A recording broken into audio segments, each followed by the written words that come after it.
there are some of you, the reason why you are not married is because you want to wear a white gown, and the brother doesn't have money for white gown, but you must insist on a white gown.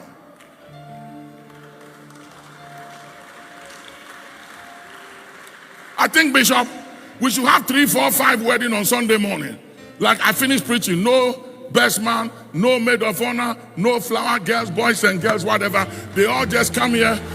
Will thou have this woman as your wedded husband and wife? Yes.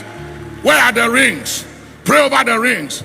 Put this ring on the forefinger. Say, with this ring I thee wed. With all my earthly goods, with thee I share. Your God shall be my God, and your people shall be my people.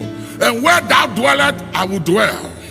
And I pledge to you with my heart and confess with my mouth that there is no man or woman I want to look upon or touch and love than you. So help me God. Kiss your bride. Take your wife home. Use all those money for, what do you call it, bridesmaid, maid of honor, all these flower girls and all these flashy whatever. Use that money. Start saving the money. There is money for investment, and there is money to spend on yourself. You must know money for investment, which you don't touch. And what you touch is the profit of your investment.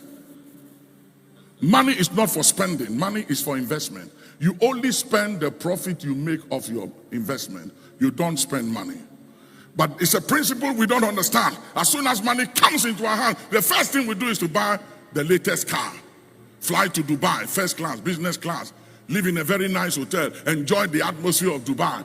The Sheikh of Dubai has established 100 years vision for his country. And they've started working on the 100 years vision. He's 70 years old. He knows he won't be here forever. But they've started working on 100 years vision for country. Where is the vision for Ghana? Who has a vision for this country? Who has a vision for the road between Accra and Kumasi, between Accra and Cape Coast, and Aflau, the Volta region, and the north? Where is the vision for Ghana? Tell me. And we'll go and vote, and we won't even ask the politician, what is your vision for this country? Hello guys, welcome to the show. I hope everyone is doing just fine. And if this is your first time on this platform, please do us a favor by liking this video. And most importantly, subscribe to this channel because that helps us a lot and we shall forever be grateful to you. Thank you, thank you, thank you. Before we even get started with our show for today, I just want to ask, how are things working out with you? How are your plans moving along? Are they going as planned? And if not, what are you doing to make sure that those plans keep on going? Because remember, like I have always said, things are way more difficult than we ever thought they are, okay? Everything is 3 or 4 times more difficult to achieve than you could ever think of. And so when you start doing something and then those problems, those difficulties start showing themselves, do not give up. Remember, it was to be expected. And what you have to do is double your effort, double your determination, and also keep going. Keep going. Progress, they say, is a slow and steady process. I hope you guys get that. So let's continue with our conversation for today. And I cannot believe that I am saying this. In fact, I am shocked saying this. And me hearing my own thought about this is making me doubt myself. I have never thought that myself and the popular man of God, William Duncan, will ever agree on anything. A person who said they went to heaven and they saw the Almighty God and they saw cars and they saw, is it gold or diamond paved road, in heaven and they saw Range Rovers in heaven. I have never thought that we could agree on anything. Someone who came to church and was boasting about how he is very successful, about how the tithes and the donations and the offerings that people are giving to him is not enough to even pay the bills of the church. That he is surviving, not because of the members who are giving their hard-earned money to him. No.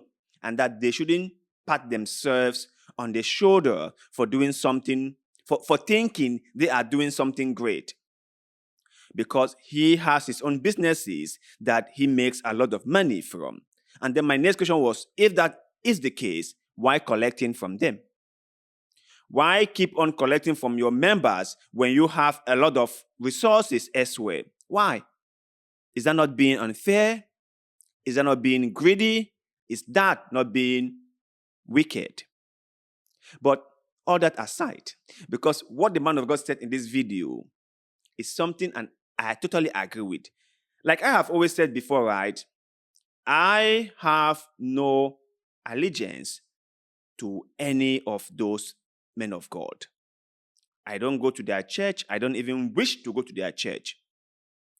All I want is for them to teach the right thing because I believe they have a lot of influence, right? They are so popular and they have so much impact on the lives of the people who go to their church. So I hope that if they teach the right thing, those people will benefit enormously. That is why I want them to teach the right thing. And I believe that their members do not hold them accountable for some of the wrongful doctrines that they teach in the church. And we from the outside are the only people in a position to call them out, to criticize them when they said something that was wrong, to hold them to account on the things they say and do on the pulpit. Now, I cannot say I am more righteous than them. All I can say is I have seen what they are doing and it's wrong, so I should call it out. Likewise, if you guys say what I'm doing that is wrong, it's in your responsibility to call it out, to call me out on those things, to call my attention to those things, or to comment on those things. So what the man of God said in this video is totally right. You know, people nowadays pay so much attention on things that do not help them get ahead. People nowadays are so focusing on the wrong things that they forget about the right things. The things that do not help you get ahead, the things that will drain you more are the things that we humans focus more on. And that is why our society is the way it is. That is why our lives are the way it is. There are things we can focus on to build our life, to make sure we prosper in the future, and to make a better world for ourselves and for our children. But those things we are not focusing on. Rather, we focus on things that don't get us anywhere. If we want to make a wedding, we want to make it as lavishly as possible. We don't care how much money we spend on that wedding. We just want to go all in. We want to make it flamboyant. We want everyone to know that we are the bigger boys and girls in town. Like if people care. No one care. No one care. Obviously, no one cares. We would take our hard-earned and savings and squander it on something that is just for a day. Something that wouldn't even make us prosperous. Now, let me back out for a second, right? If you are very successful, if you have enough resources, if your parents are rich, if your family is well secure financially, by all means, do whatever makes you happy. If you have so much money in your account and you want to spend millions of naira for your wedding, by all means, go ahead, spend it. If you're someone who has a secure future and you thought to yourself that you want to make sure that your wedding is something that people talked about it for the whole year. I doubt if people will even talk about it for a day. But nevertheless, you want to make sure that everyone knows you have arrived. By all means, do it. Do it. I have no objection on that. Do it. But if you're someone who is struggling, if you're someone who is still finding your footing on the ground, if you're someone whose feet are not firmly on the ground, then don't do it. Do not spend all your capital on a wedding that those money should have been used for investing. Do not liquidate your asset and spend it on wedding. That is why I said I totally agree with the man of God here. I totally agree with him. Don't do lavish things that do not further your future.